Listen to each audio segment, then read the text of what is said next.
Halo pemirsa Kitab Mawas Diri, dalam video kali ini, saya akan membawakan sebuah pembahasan yang berjudul, Raja Jayabaya, Raja Kediri. Semoga pembahasan ini dapat menjadi pembelajaran untuk kita semua, tanpa berlama-lama lagi, langsung saja kita ke pembahasannya.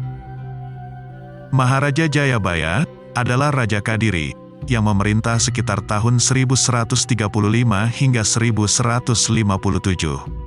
Nama gelar lengkapnya adalah Sri Maharaja Sang Mapanji Jayabaya, Sri Warmeswara Madusudana Awataranindita, Sutri Singha Parakrama Utunggadewa. Pemerintahan Jayabaya dianggap sebagai masa kejayaan Kediri. Peninggalan sejarahnya berupa prasasti Hantang di tahun 1135, prasasti Talan 1136, dan prasasti Jepun 1144. Serta Kakawin Baratayuda 1157. Pada prasasti Hantang, atau biasa juga disebut prasasti Ngantang, terdapat semboyan Panjalu Jayati, yang artinya Kediri menang. Prasasti ini dikeluarkan sebagai piagam pengesahan anugerah, untuk penduduk desa Ngantang, yang setia pada Kediri selama perang melawan Janggala. Dari prasasti tersebut dapat diketahui, kalau Jayabaya adalah raja yang berhasil mengalahkan Janggala, dan mempersatukannya kembali dengan Kediri. Kemenangan Jayabaya atas Janggala disimbolkan sebagai kemenangan Pandawa atas Korawa dalam Kakawin Baratayuda yang digubah oleh Empu Sedah dan Empu Panulu tahun 1157. Nama besar Jayabaya tercatat dalam ingatan masyarakat Jawa, sehingga namanya muncul dalam kesusastraan Jawa zaman Mataram Islam atau sesudahnya sebagai Prabu Joyoboyo. Contoh naskah yang menyinggung tentang Prabu Joyoboyo adalah Babat Tanah Jawi dan Serat Aji Pamasa. Dikisahkan Joyoboyo adalah titisan Wisnu. Negaranya bernama Widarba, yang beribu kota di Mamenang. Ayahnya bernama Gendrayana, putra Yudayana, putra Parikesit, putra Abimanyu, putra Arjuna dari keluarga Pandawa. Permaisuri Joyoboyo bernama Dewi Sara, lahir darinya Jayamijaya, Dewi Pramesti, Dewi Pramuni, dan Dewi Sasanti. Jayamijaya menurunkan raja-raja tanah Jawa, bahkan sampai Majapahit dan Mataram Islam.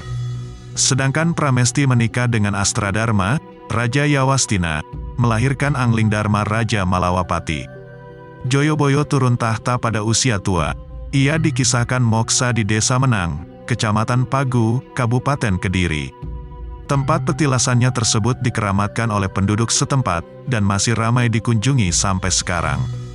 Prabu Joyoboyo adalah tokoh yang identik dengan ramalan masa depan Nusantara. Terdapat beberapa naskah yang berisi ramalan Joyoboyo, antara lain Serat Joyoboyo Musarar, Serat Pranitiwakya, dan lain sebagainya. Dikisahkan dalam Serat Joyoboyo Musarar, pada suatu hari, Joyoboyo berguru pada seorang ulama, bernama Maolana Ngali Samsujen. Dari ulama tersebut, Joyoboyo mendapat gambaran tentang keadaan Pulau Jawa, sejak zaman diisi oleh Aji Saka, sampai datangnya hari kiamat. Dari nama guru Joyoboyo di atas, dapat diketahui, kalau naskah serat tersebut, ditulis pada zaman berkembangnya Islam di Pulau Jawa. Tidak diketahui dengan pasti siapa penulis ramalan-ramalan Joyoboyo. Sudah menjadi kebiasaan masyarakat saat itu, untuk mematuhi ucapan tokoh besar. Maka, si penulis naskah pun mengatakan, kalau ramalannya adalah ucapan langsung Prabu Joyoboyo, seorang raja besar dari Kediri. Tokoh pujangga besar, yang juga ahli ramalan dari Surakarta, bernama Ranggawarsita, sering disebut sebagai penulis naskah-naskah ramalan Joyoboyo. Akan tetapi, Ranggawarsita biasa menyisipkan namanya dalam naskah-naskah tulisannya, sedangkan naskah-naskah ramalan Joyoboyo pada umumnya bersifat anonim. Ramalan Joyoboyo, atau sering disebut Jangka Joyoboyo, adalah ramalan dalam tradisi Jawa, yang salah satunya dipercaya ditulis oleh Joyoboyo, Raja Kerajaan Kediri. Ramalan ini dikenal pada khususnya di kalangan masyarakat Jawa, yang dilestarikan secara turun-temurun oleh para pujangga. Asal-usul utama serat Jangka Joyoboyo dapat dilihat pada kitab Musarar, yang digubah oleh Sunan Giri Prapen. Sekalipun banyak keraguan keasliannya, tapi sangat jelas bunyi bait pertama kitab Musarar, yang menuliskan bahwasanya, Joyoboyolah yang membuat ramalan-ramalan tersebut. Kitab Musarar dibuat tatkala Prabu Joyoboyo di Kediri yang gagah perkasa, musuh takut dan takluk, tak ada yang berani. Meskipun demikian, kenyataannya dua pujangga yang hidup sezaman dengan Prabu Joyoboyo, yakni Empu Seda dan Empu Panuluh, sama sekali tidak menyebut dalam kitab-kitab mereka, Kakawin Baratayuda, Kakawin Hariwangsa dan Kakawin Gatotkaca, bahwa Prabu Joyoboyo memiliki karya tulis. Kakawin Baratayuda hanya menceritakan peperangan antara kaum Korawa dan Pandawa, yang disebut peperangan Baratayuda. Sedangkan Kakawin Hariwangsa dan Kakawin Gatotkaca berisi tentang cerita ketika Sang Prabu Kresna, titisan Batara Wisnu ingin menikah dengan Dewi Rukmini, dari negeri Kundina, putri Prabu Bismaka. Rukmini adalah titisan Dewi Sri. Dari berbagai sumber, dan keterangan yang ada mengenai ramalan Joyoboyo, maka pada umumnya para sarjana sepakat, bahwa sumber ramalan ini, sebenarnya hanya satu, yakni Kitab Asrar, Musarar, karangan Sunan Giri Prapan, Sunan Giri ketiga, yang dikumpulkannya pada tahun Saka 1540, sama dengan 1028 Hijriah, sama dengan 1618 Masehi, hanya selisih 5 tahun, dengan selesainya Kitab Pararaton, tentang sejarah Majapahit dan Singosari, yang ditulis di Pulau Bali, 1535 Saka, atau 1613 Masehi. Jadi penulisan sumber ini, sudah sejak zamannya Sultan Agung dari Mataram bertahta, 1613 hingga 1645 Masehi. Kitab Jangka Joyoboyo pertama, dan dipandang asli, adalah dari buah karya Pangeran Wijil pertama dari Kadilangu, sebutannya Pangeran Kadilangu kedua, yang dikarangnya pada 1666 hingga 1668 Jawa, sama dengan 1741 hingga 1743 Masehi. Sang pujangga ini memang seorang pangeran yang bebas, mempunyai hak merdeka, yang artinya, punya kekuasaan wilayah perdikan, yang berkedudukan di Kadilangu, dekat Demak. Memang beliau keturunan Sunan Kalijaga, sehingga logis bila beliau dapat mengetahui sejarah leluhurnya dari dekat, terutama tentang riwayat masuknya Sang Brawijaya terakhir, kelima, mengikuti agama baru, Islam, sebagai pertemuan segitiga, antara Sunan Kalijaga, Brawijaya kelima dan penasehat Sang Baginda bernama Sabda Palon dan Naya Genggong. Di samping itu, beliau menjabat sebagai Kepala Jawatan Pujangga Keraton Kartasura, tatkala zamannya Sri Pakubuwana II, tahun 1727 sampai tahun 1749. Hasil karya sang pangeran ini, berupa buku-buku, misalnya, Babat Pajajaran, Babat Majapahit, Babat Demak, Babat Pajang, Babat Mataram, Raja Kapa-Kapa, Sejarah Empu, dan lain-lain. Tatkala Sri Pakubuwana pertama naik tahta 1704 hingga 1719, yang penobatannya di Semarang, Gubernur Jenderalnya bernama Van Autoren, yang memerintah pada tahun 1691 sampai 1704. Kemudian diganti G.G. Van Horen, 1705 hingga 1706, pangerannya sang pujangga, yang pada waktu masih muda. Didatangkan pula di Semarang, sebagai penghulu yang memberi restu untuk kejayaan keraton, pada tahun 1629 Jawa sama dengan 1705 Masehi, yang disaksikan G.G. Van Horen. Ketika Keraton Kartasura akan dipindahkan ke Desa Sala, sang pujangga diminta pendapatnya oleh Sri Pakubuwana II. Ia kemudian diserahi tugas dan kewajiban sebagai peneliti, untuk menyelidiki keadaan tanah di Desa Sala, yang terpilih untuk mendirikan keraton yang akan didirikan tahun 1669 Jawa, 1744 Masehi. Sang pujangga wafat pada hari Senin Pon, 7 Maulud, tahun Bijamiah, 1672 Jawa, 1747 Masehi, yang pada zamannya Sri Pakubuwono XI di Surakarta. Kedudukannya sebagai Pangeran Merdeka, diganti oleh putranya sendiri yakni Pangeran Sumekar, lalu berganti nama Pangeran Wijil kedua di Kadilangu, Pangeran Kadilangu ketiga, sedangkan kedudukannya sebagai Pujangga Keraton Surakarta, diganti oleh Ngabehi Yasadipura I, pada hari Kemis Legi, 10 Maulud, tahun Bi, 1672 Jawa, sama dengan 1747 Masehi. Jangka Joyoboyo, Yang kita kenal sekarang ini adalah gubahan dari kitab Musarar, yang sebenarnya untuk menyebut kitab Asrar, karangan Sunan Giri ketiga tersebut. Selanjutnya, para pujangga di belakang juga menyebut nama baru itu. Kitab Asrar itu memuat ikhtisar, atau ringkasan, riwayat negara Jawa, yaitu gambaran gilir bergantinya negara, sejak zaman Purbakala hingga jatuhnya Majapahit, lalu diganti dengan Ratu Hakikat, ialah sebuah kerajaan Islam pertama di Jawa, yang disebut sebagai Giri Kedaton. Giri Kedaton ini nampaknya merupakan zaman peralihan kekuasaan Islam pertama di Jawa, yang berlangsung antara 1478 hingga 1481 Masehi, yakni sebelum Raden Patah dinobatkan sebagai Sultan di Demak oleh para wali pada 1481 Masehi. Namun demikian, adanya keraton Islam di Giri ini masih bersifat hakikat dan diteruskan juga sampai zaman Sunan Giri ketiga.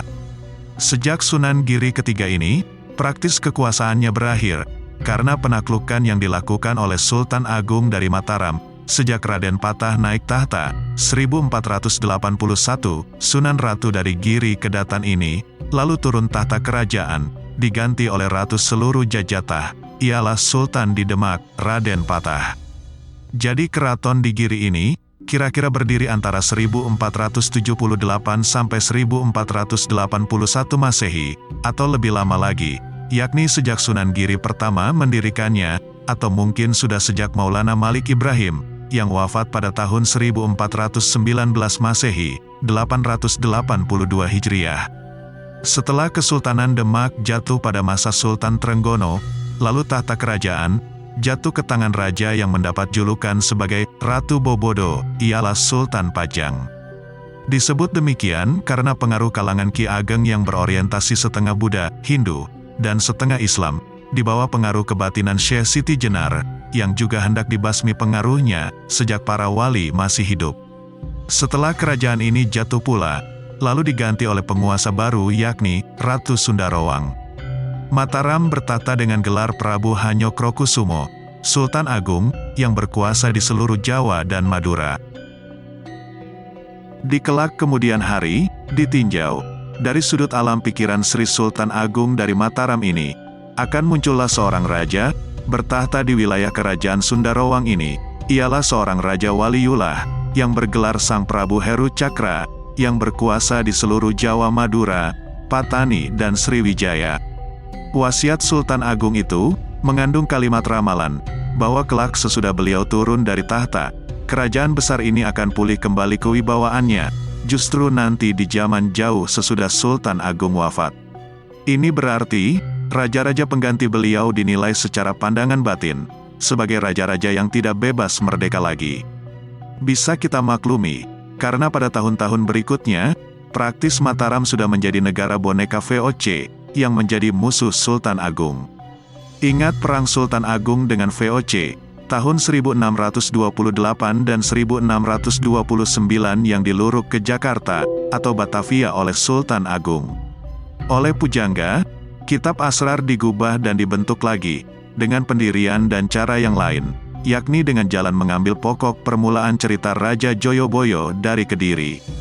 Nama mana diketahui dari Kakawin Baratayuda, yang dikarang oleh Empu Sedah, pada tahun 1079 Saka, sama dengan 1157 Masehi, atas titah Sri Joyoboyo di Daha atau Kediri.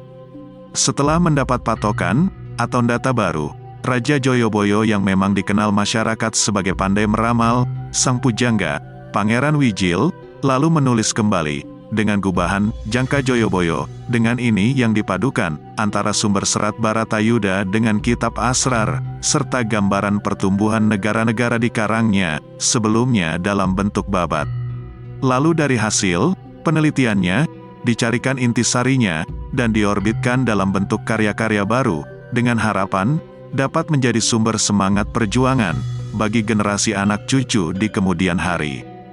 Cita-cita yang pujangga yang dilukiskan sebagai zaman keemasan itu, jelas bersumber semangat dari gambaran batin Sultan Agung.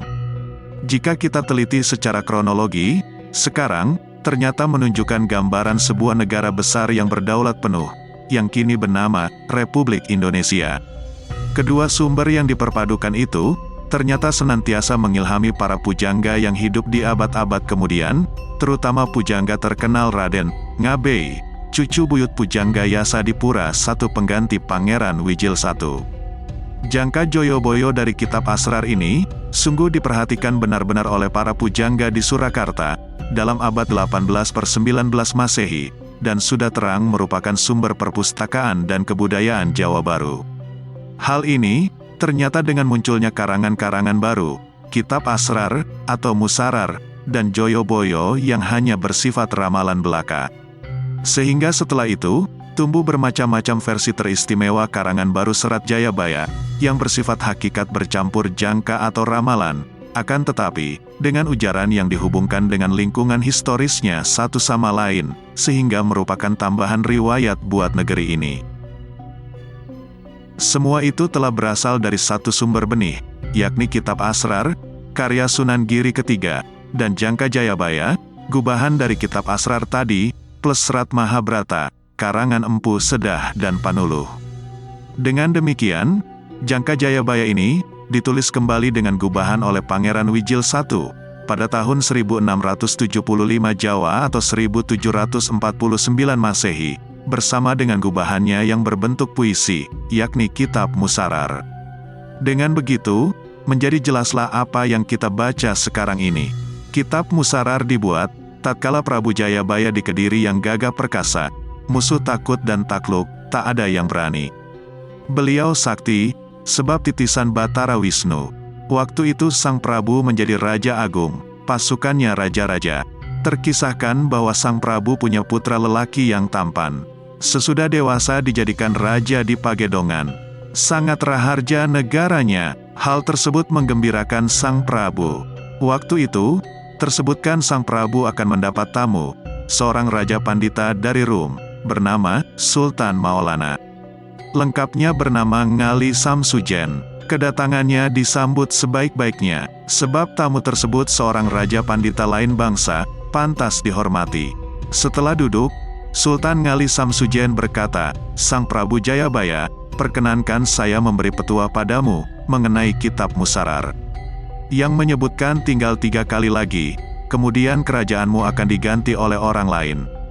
Sang Prabu mendengarkan dengan sebaik-baiknya, karena beliau telah mengerti kehendak Dewata. Sang Prabu segera menjadi murid Sang Raja Pandita. Segala isi kitab Musarar sudah diketahui semua. Beliau pun ingat tinggal menitis 3 kali. Kelak akan diletakkan dalam teken Sang Pandita, yang ditinggal di Ka'bah, yang membawa Imam Supingi, untuk menaikkan khutbah, senjata ecis itu yang bernama Udarati. Kelak kemudian hari, ada Maulana, masih cucu Rasul yang mengembara sampai ke Pulau Jawa, membawa ecis tersebut. Kelak menjadi punden tanah Jawa. Raja Pandita pamit dan musnah dari tempat duduk. Kemudian terkisahkan setelah 1 bulan, Sang Prabu memanggil putranya. Setelah sang putra datang, lalu diajak ke Gunung Padang. Ayah dan putra itu, setelah datang lalu naik ke gunung. Di sana ada Ajar bernama Ajar Subrata, menjemput Prabu Joyoboyo, seorang raja yang berincognito, termasuk titisan Batara Wisnu. Karenanya, Sang Prabu sangat waspada, tahu sebelum kejadian mengenai raja-raja, karena Sang Prabu menerima sasmita gaib. Bila Islam seperti Nabi, Prabu Jayabaya, bercengkrama di gunung sudah lama, bertemu dengan Ki Ajar di Gunung Padang, yang bertapa brata, sehingga apa yang dikehendaki terjadi, tergopoh-gopoh menghormati. Setelah duduk, Ki Ajar memanggil seorang endang yang membawa sesaji. Berwarna-warni isinya, 7 warna-warni dan lengkap, 8 dengan endangnya.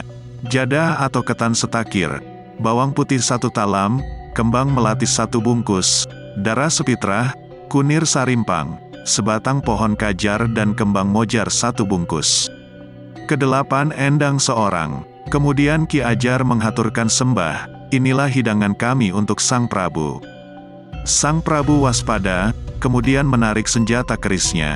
Ki Ajar ditikam mati, demikian juga endangnya, keris kemudian dimasukkan lagi. Cantrik-cantrik berlarian karena takut.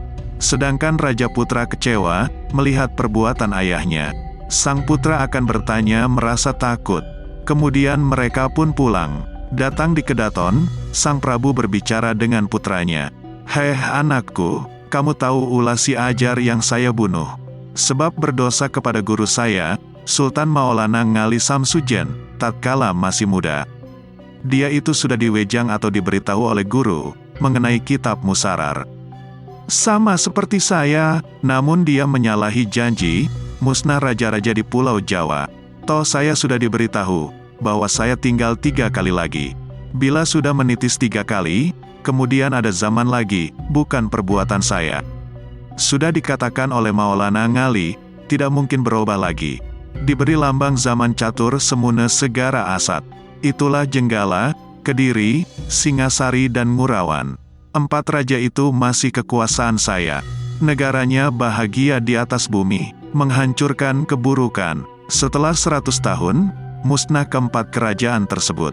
Kemudian ada zaman lagi, yang bukan milik saya, sebab saya sudah terpisah dengan saudara-saudara di tempat yang rahasia." Di dalam teken sang guru Maulana Ngali, demikian harap diketahui oleh anak cucu, bahwa akan ada zaman Anderpati, yang bernama Kala Wisesa. Lambangnya, sumilir naga kentir, semuna liman PPK. Itu negara Pajajaran. Negara tersebut tanpa keadilan dan tata negara, setelah 100 tahun kemudian musnah. Sebab berperang dengan saudara, hasil bumi diberi pajak emas. Sebab saya mendapat hidangan kunir sarimpang dari Ki Ajar. Kemudian berganti zaman di Majapahit, dengan rajanya Prabu Brawijaya. Demikian nama raja bergelar Sang Rajapati Dewanata. Alamnya disebut Anderpati, lamanya 10 windu, 80 tahun. Hasil negara berupa picis, uang. Ternyata waktu itu, dari hidangan Ki Ajar. Hidangannya jada 1 takir. Lambangnya waktu itu, Sima Galak semuna curiga ketul. Kemudian berganti zaman lagi.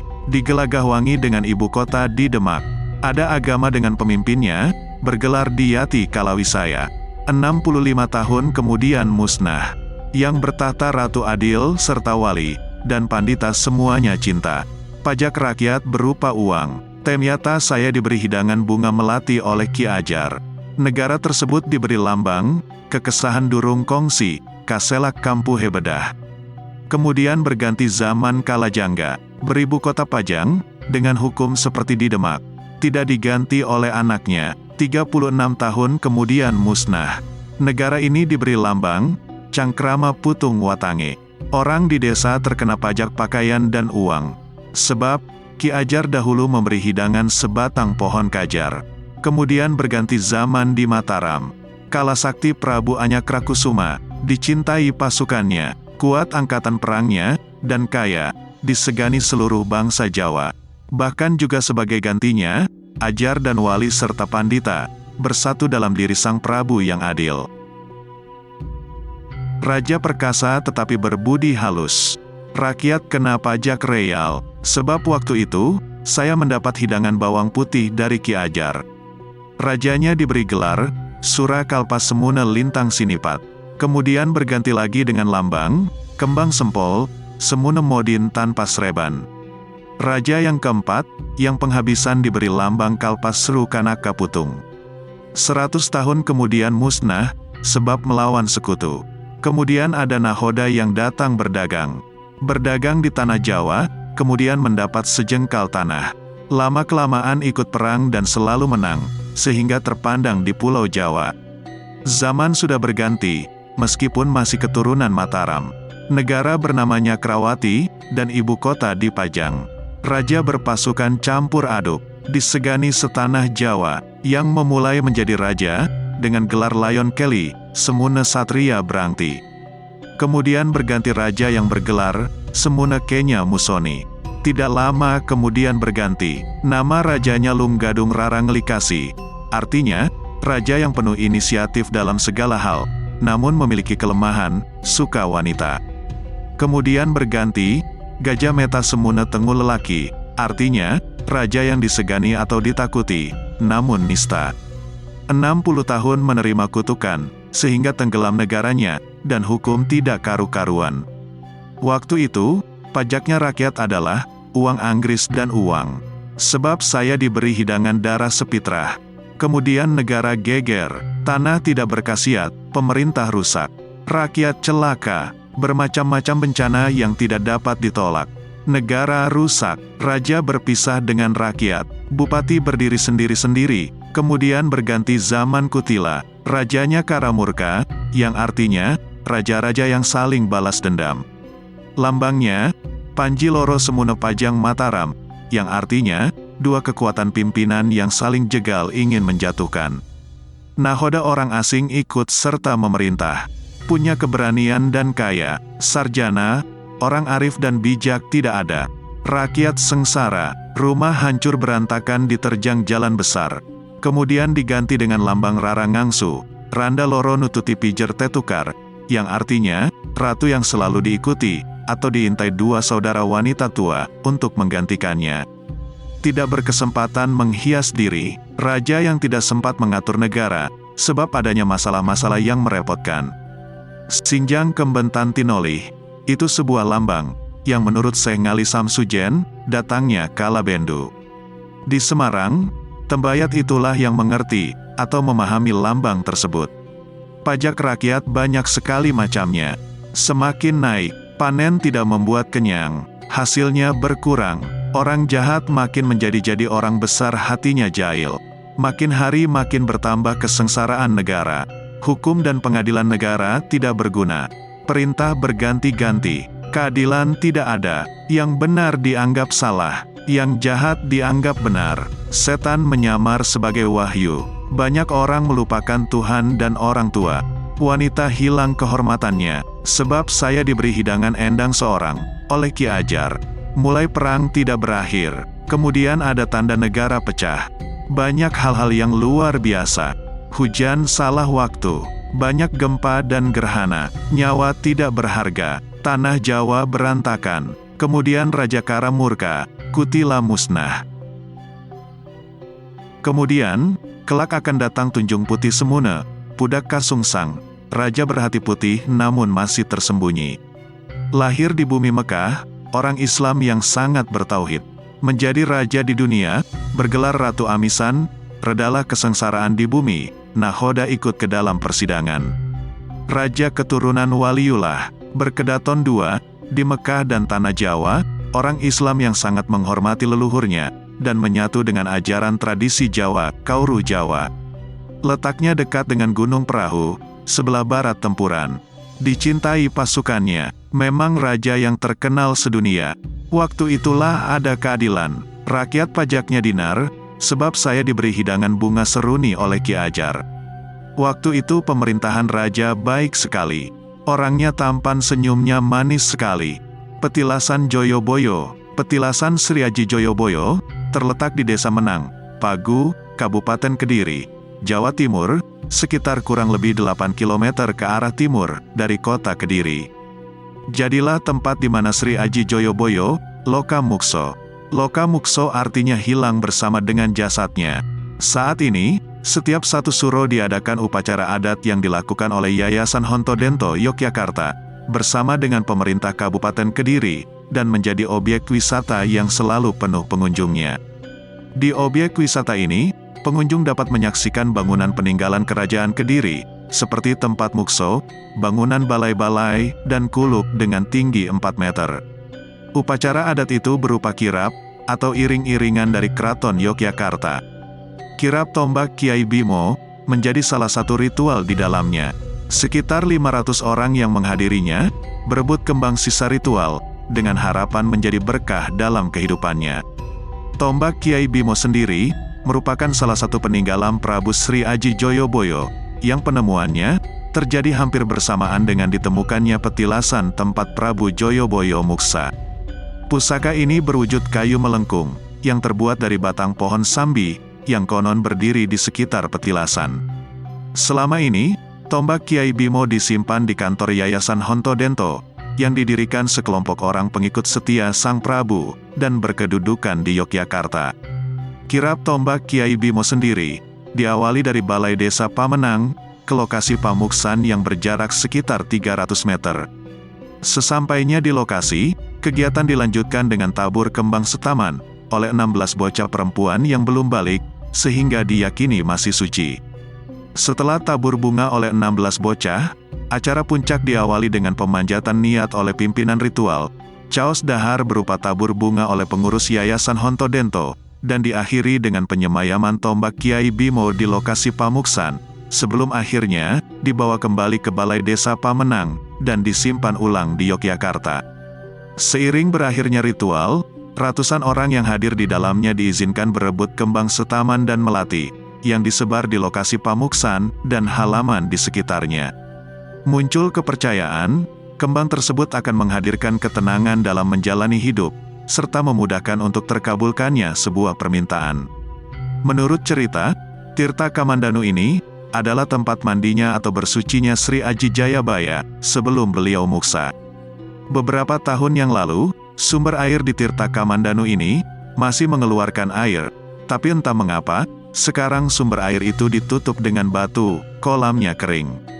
Itulah akhir dari pembahasan kali ini. Nantikan pembahasan-pembahasan berikutnya, tetap di channel Kitab Mawas Diri.